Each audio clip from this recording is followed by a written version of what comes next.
नाशिकच्या TCS कंपनीतील corporate जिहादचं प्रकरण ताजा असतानाच नाशिकमध्ये लव्ह जिहादचं अजून एक प्रकरण घडलं आहे। या प्रकरणातील आरोपी तंजीर इनामदार हा लासलगाव जवळील टाकळी पिंपळ या गावातील आहे।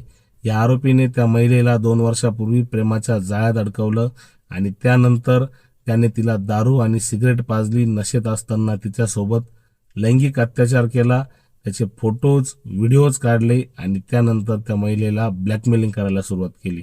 जर तू माझ्या धर्माच्या रीतिरिवाजाप्रमाणे वागली नाही तर मी तुझे फोटोज आणि व्हिडिओज व्हायरल करील। त्या महिलेच्या गळ्यातील तुळशी माळ काढून टाकण्यात आली, तिच्या हातातील धागे सुद्धा काढून टाकण्यात आले आणि तिला गजवाई हिंद करायच्या धमक्या सुद्धा देण्यात आल्या। या जिहाद्याला गजवाई हिंद करायचा होता। या जिहादी मानसिकतेचे लोक आता गावाखेड्यापर्यंत सुद्धा पोहोचलेले आहेत।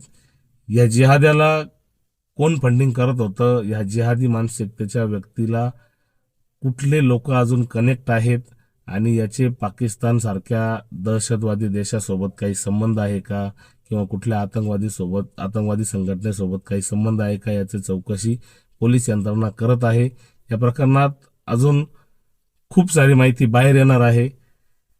फक्त सांगायचं एवढंच आहे का हे प्रकरण आता तुमच्या गावाखेड्यापर्यंत पोहोचलं आहे आणि या जिहादी मानसिकतेच्या लोकांना काय शिक्षा झाली पाहिजे कमेंट सेक्शनमध्ये कमेंट करून नक्की कळवा आणि त्या सेक्युलर लोकांना हा व्हिडिओ नक्की पाठवा।